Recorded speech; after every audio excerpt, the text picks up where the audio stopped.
स्वागत है आप सभी का आपके अपने YouTube channel let's study bye Hitesh sir पर।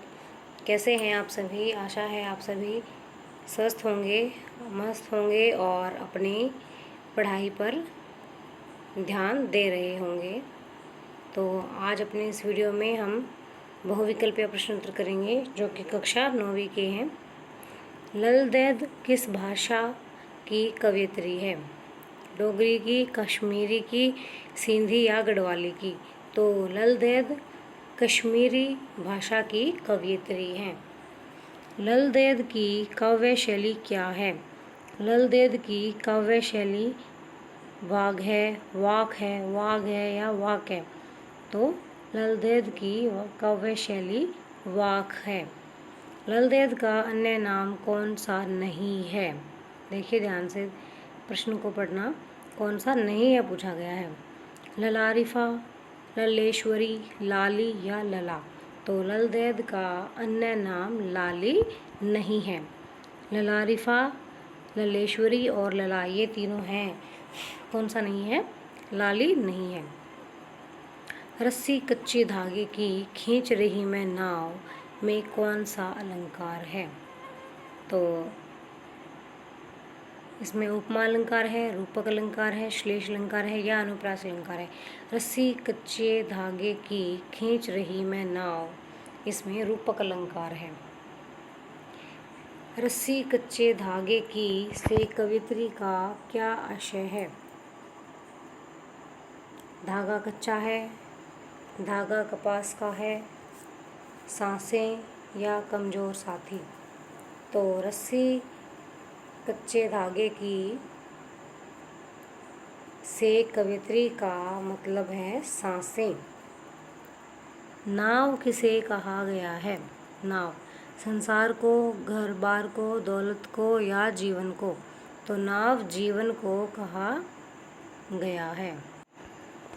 कवित्री किसके घर जाना चाहती है?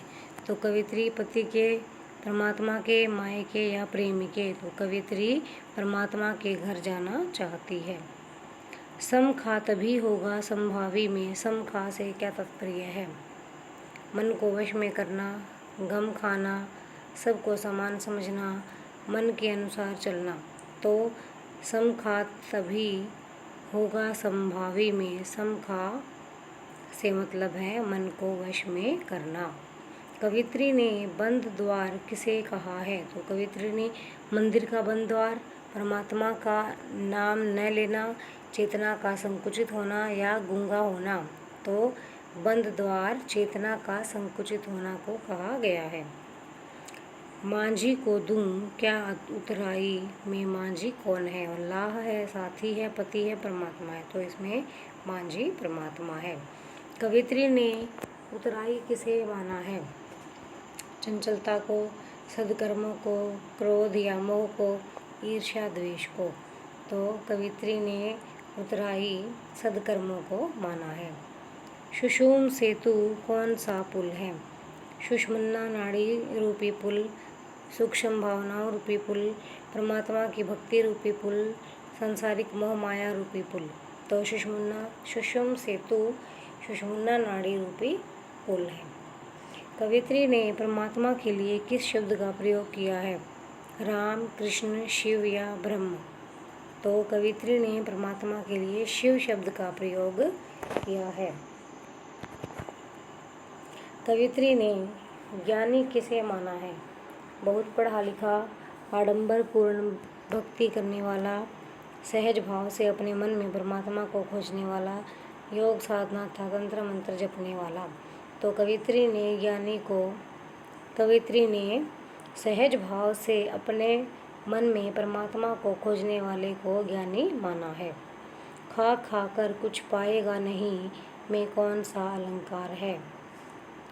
उपमा अलंकार है, श्लेष अलंकार है, अनुप्रास या यमक अलंकार है?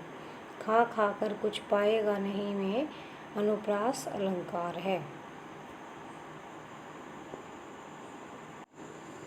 जेब टटोली कोड़ी न पाई में जेब टटोलने का क्या भाव है?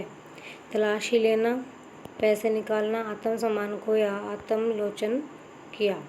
तो जेब टटोली कोड़ी न पाई में जेब टटोलने का मतलब है आत्मलोचन किया। खुलेगी सांकल बंद द्वार की का भाव है द्वार खुल जाएगा, मन मुक्त होगा, घर में कोई होगा, कोई आकर घर खोलेगा। तो खुलेगी सांकल बंद द्वार की का भाव है मन मुक्त होगा। खा खा कर कुछ पाएगा नहीं का भाव क्या है? खाते रहने से पेट नहीं भरता, सिर्फ खाना ही जीवन नहीं है। सुख के उपभोग से परमात्मा नहीं मिलता, धन दौलत एकत्र करने का कोई रास्ता। तो खा खा कर कुछ पाएगा नहीं, सुख के उपभोग में से परमात्मा नहीं मिलता, इसका मतलब ये है। आई सीधी राह से गई न सीधी राह में, सीधी राह कौन सी है? पक्की सड़क, गलियां, घर का रास्ता, परमात्मा का स्मरण। तो आई सीधी राह से गई न सीधी राह में, सीधी राह परमात्मा का स्मरण करना है। कवित्री ने सर्वत्र के लिए कौन सा शब्द प्रयोग किया है? थल थल, जल थल, नभ थल या स्थल थल? तो थल थल सर्वत्र के लिए होता है। वाक कितनी पंक्तियों की रचना होती है?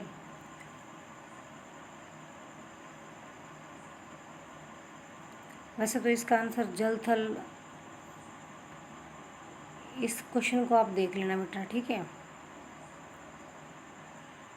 वाक कितनी पंक्तियों की रचना होती है? 2, 4, 6 और 8। तो वाक 4 पंक्तियों की रचना होती है। वाक का शाब्दिक अर्थ क्या है? साखी, दोहा, वाणी और व्याख्या। तो वाक का शाब्दिक अर्थ वाणी है। कवित्री कौन सा सागर पार करना चाहती है? प्रशांत, हिंद महासागर, भव और अरब। कवित्री भव सागर पार करना चाहती है। कवित्री के अनुसार साहिब कौन है? परमात्मा, पति, मालिक और राजा। तो कवित्री के अनुसार साहिब परमात्मा है।